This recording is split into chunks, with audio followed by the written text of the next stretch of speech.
I'm John Strum, and this is RealTalk MS.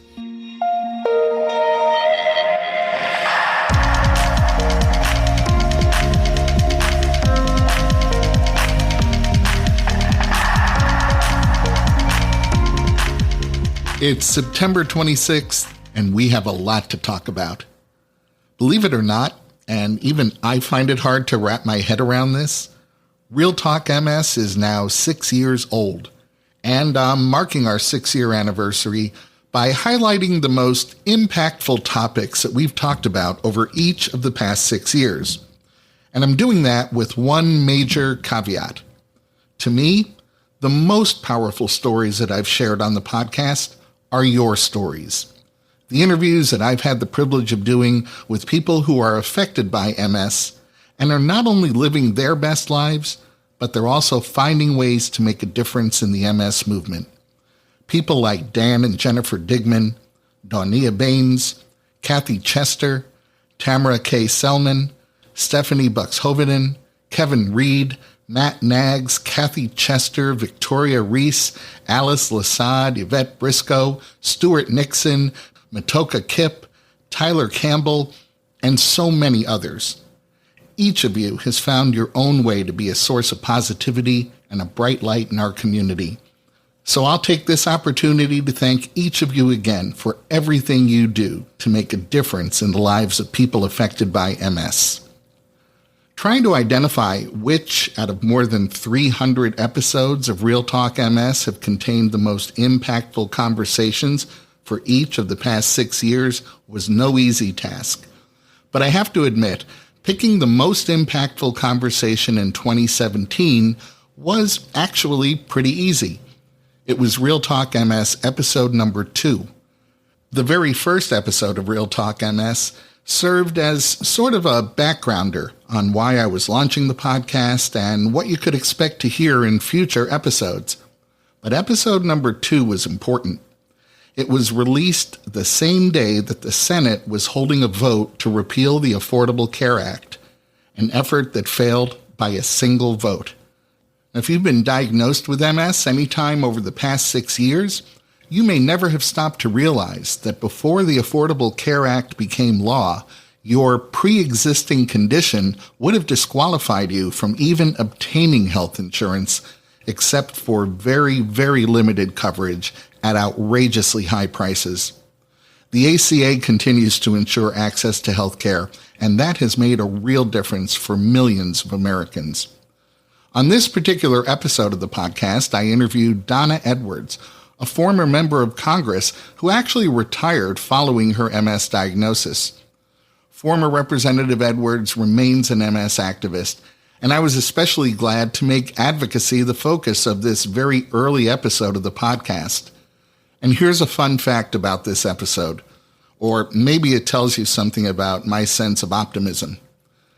I had originally planned to launch the podcast a week later, but when I discovered when the Senate would be voting on repealing the Affordable Care Act, I moved up the launch date.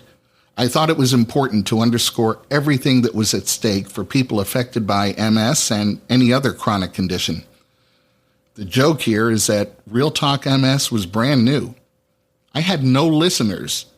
But for some reason, the MS activist in me still believed it was important to get this information out in a timely manner, not after the vote in the Senate had already happened. And so RealTalk MS episode number 2 launched a week earlier than planned, although no one even knew the podcast existed. And that lack of logic still makes me laugh. When I look back at the podcast episodes from 2018, there were several that I thought were important. We covered topics like pediatric MS, stem cells, cannabis, the importance of rehabilitation, the prevalence of depression in MS, and these are all topics that we continue to talk about, so their ongoing relevance to the MS community sort of speaks for itself. But for me, the most impactful conversation in 2018 was the very first conversation about advocacy that I had with the MS Society's Executive Vice President for Advocacy and Healthcare Access, Barry Talenti. And I'll explain why. In fact, if you're a regular listener, You've heard this explanation before. When I think about the things that people affected by MS want most, things like access to quality healthcare, affordable prescription medications, and more funding for MS research, I realize that, to a large extent, access to each of these is a function of public policy. The people who decide whether we get these things are our elected officials at both the state and federal level. That's why advocacy is such a high priority for me. And there's a secondary benefit to advocacy as well. My own experience has shown me that advocating on behalf of your own interests is one of the most empowering things that a person can do. In that moment, sharing your story and asking for support for a specific bill that you know will improve the quality of life for everyone living with MS, in that moment, you become a true difference maker. When I think about how my conversation with Barry may have motivated someone listening to get involved and become an MS activist, RealTalk MS episode number 21 stands out to me as the most impactful conversation that I had in 2018. Choosing a most impactful episode of RealTalk MS in 2019 seemed like it was going to be difficult. We covered important topics like cognitive rehabilitation, participation by underserved populations in MS clinical trials. I reported from the Consortium of Multiple Sclerosis Centers annual meeting, the American Academy of Neurology's annual meeting, and the European Committee for Treatment and Research in MS annual scientific congress, the largest MS research conference in the world, ECTRIMS.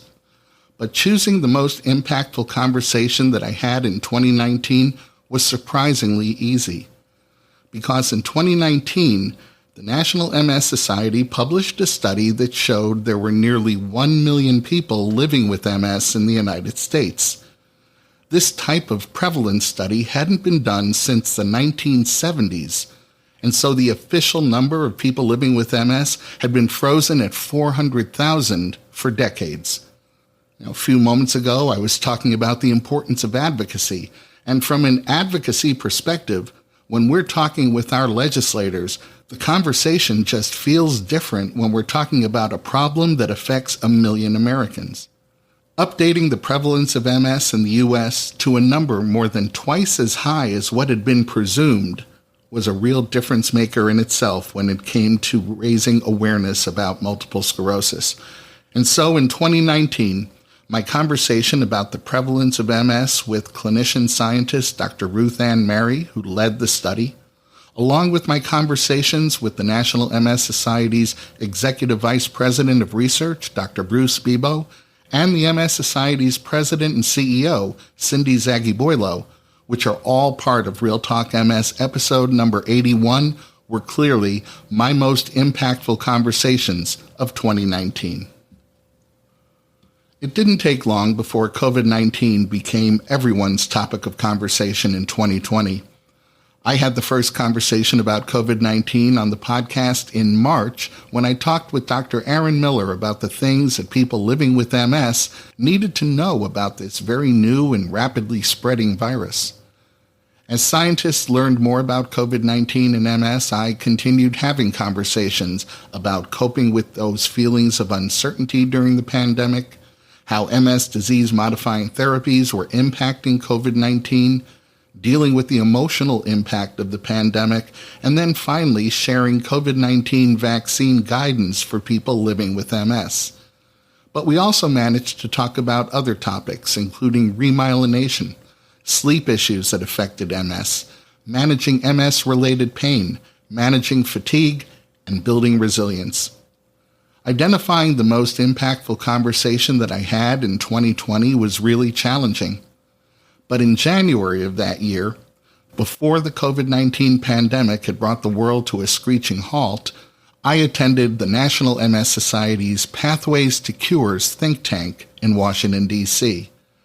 This extraordinary meeting brought together the best and brightest minds in MS clinical research to begin the task of developing a global scientific consensus on a cure for MS. At the time, I described this meeting as a historical moment when a flag was planted and intentions were declared.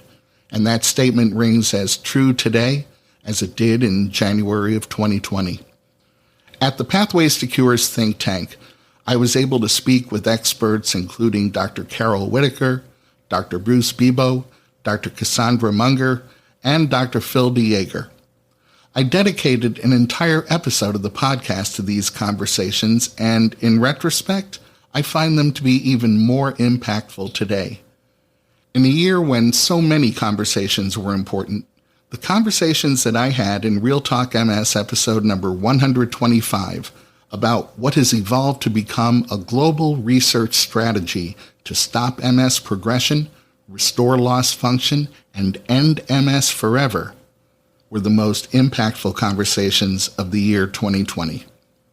In 2021, my conversations about the COVID-19 vaccine were front and center.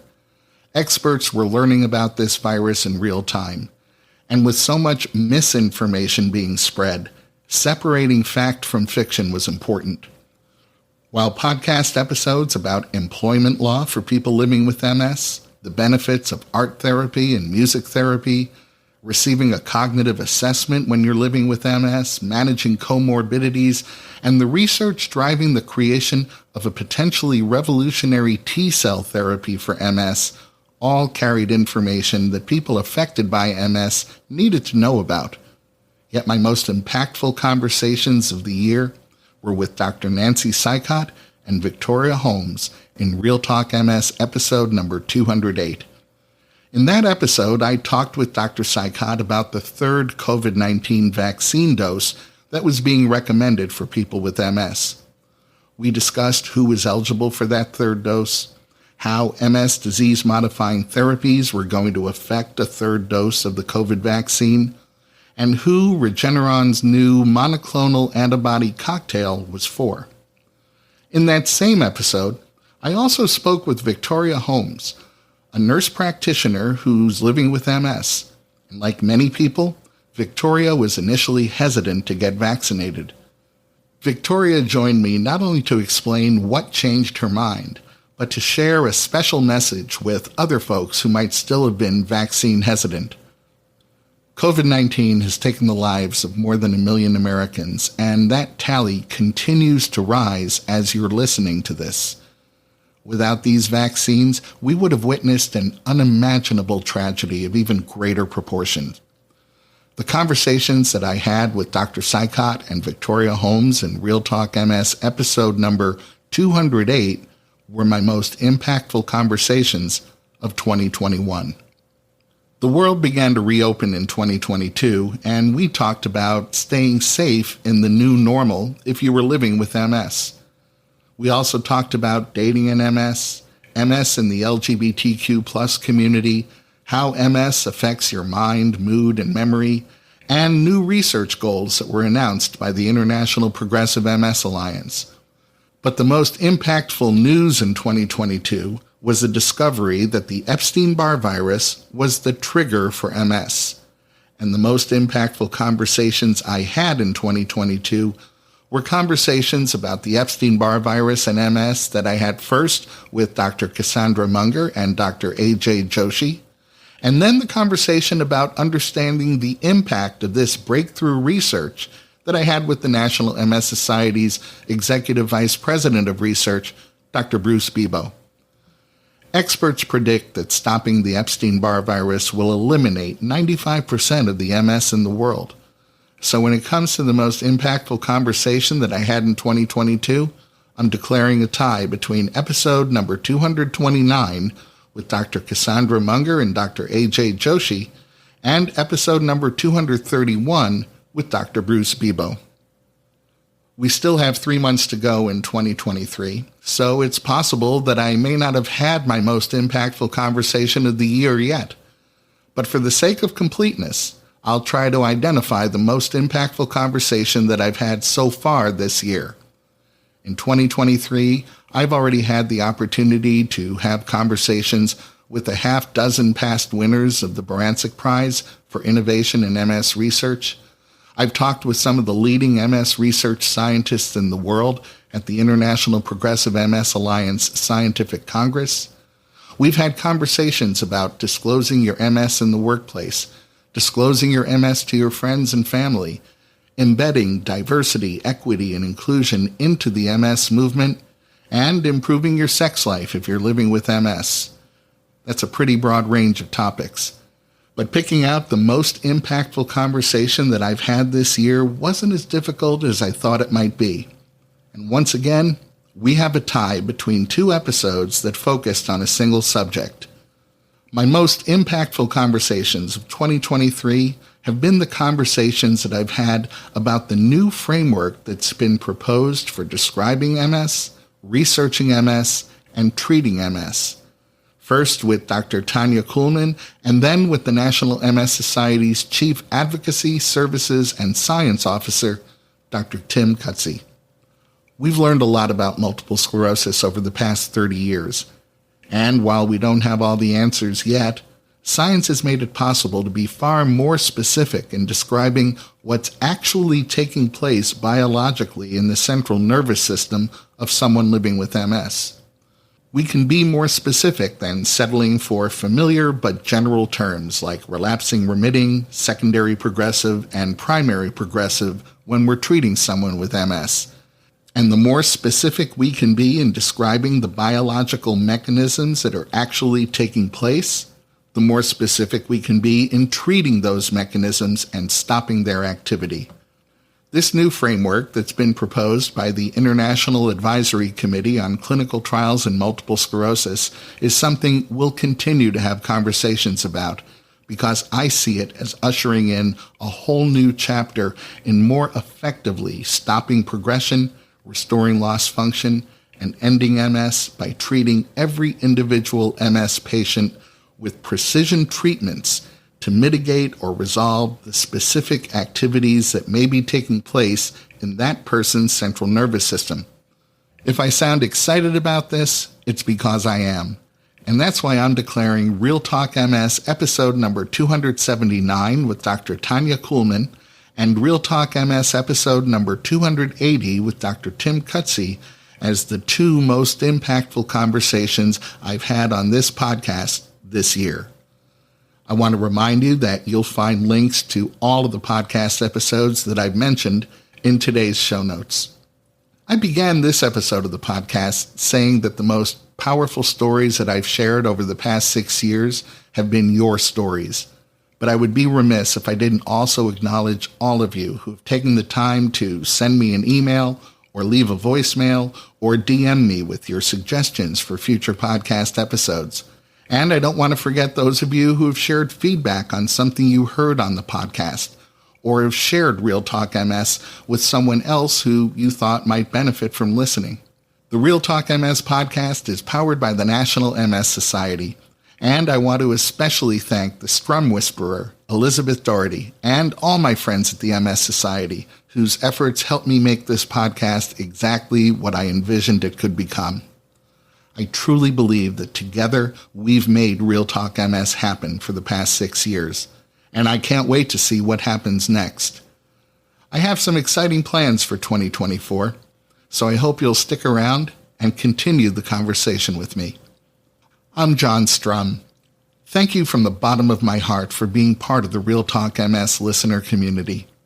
Please stay safe and make healthy choices.